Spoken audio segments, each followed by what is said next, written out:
Who were the worst presidents in the history of the United States?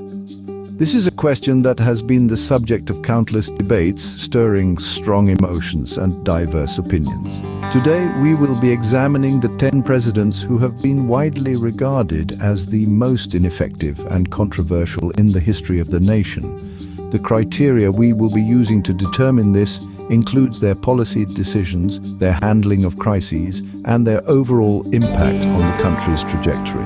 These are leaders who, for one reason or another, have left a negative imprint on the pages of American history.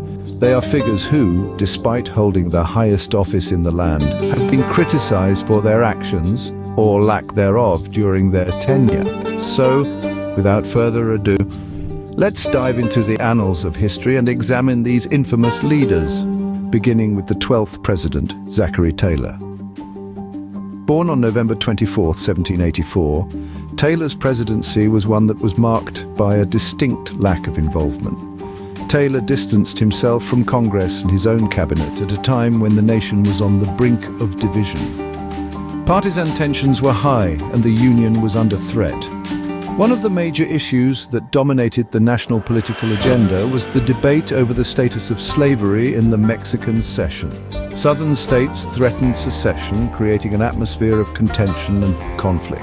Instead of bridging the gap, Taylor chose to remain aloof, exacerbating the discord. His presidency, which began on March 4, 1849 and ended abruptly with his death on July 9, 1850, was a time of turmoil.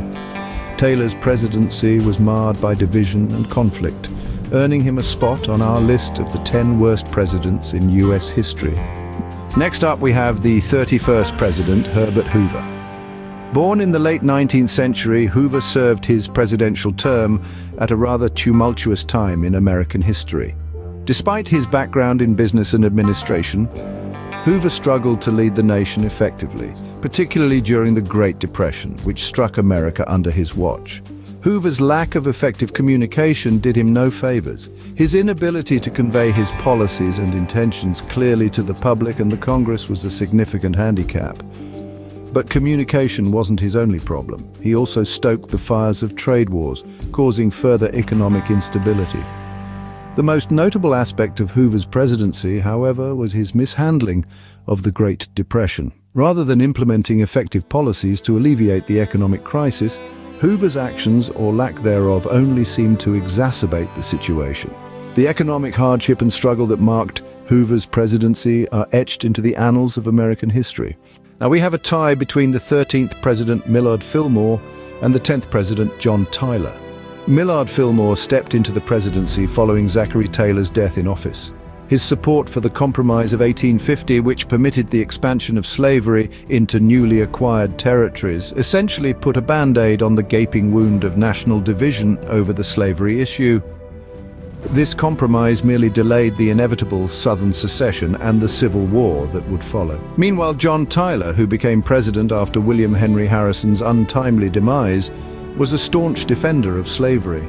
Despite his party's platform, once in office, Tyler abandoned his party's stance, further fanning the flames of the slavery debate. His presidency was marked by his refusal to budge on this contentious issue, causing further polarization within the country.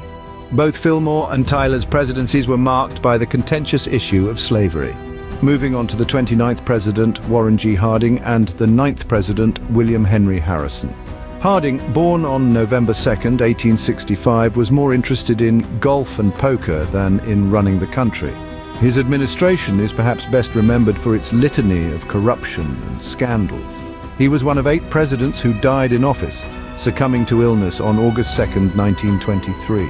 On the other hand, William Henry Harrison, born on February 9, 1773, served the shortest term in US history. After delivering the lengthiest inaugural address ever, he contracted pneumonia and died just 30 days into his term. On April 4, 1841, he was the first president to die in office. Harding and Harrison's presidencies were both cut short, but for very different reasons. Their time in the White House serves as a stark reminder of the immense pressures and responsibilities that come with the highest office in the land. Next, we have the 14th president, Franklin Pierce, and the 45th president, Donald Trump. Franklin Pierce, serving from 1853 to 1857, was fervent in expanding the nation's borders. However, his expansionist policies resulted in the addition of several slave states, thereby setting the stage for the catastrophic Civil War. His presidency is often viewed as a period of heightened national tension and division. Turning to the more recent past, Donald Trump, who served from 2017 to 2021, has the dubious distinction of being the only president to be impeached twice. His term was fraught with legal troubles, including criminal charges surrounding his efforts to overturn the 2020 election results. Despite these controversies, Trump is making another bid for the presidency in 2024, which, if successful, would make him the second president to serve non-consecutive terms in the White House. Pierce and Trump's presidencies were both marked by division and controversy. Finally, we have the 17th President, Andrew Johnson, and the 15th President, James Buchanan. Andrew Johnson, who assumed office after the assassination of Abraham Lincoln, is known for his staunch opposition to Reconstruction initiatives. He notably resisted the 14th Amendment, which granted citizenship to all persons born or naturalized in the United States, including former slaves. His refusal to support civil rights advancements led to his impeachment, although he narrowly escaped removal from office. Meanwhile, James Buchanan, who served just before the Civil War, is often criticized for his refusal to challenge the spread of slavery or the growing bloc of states that became the Confederacy.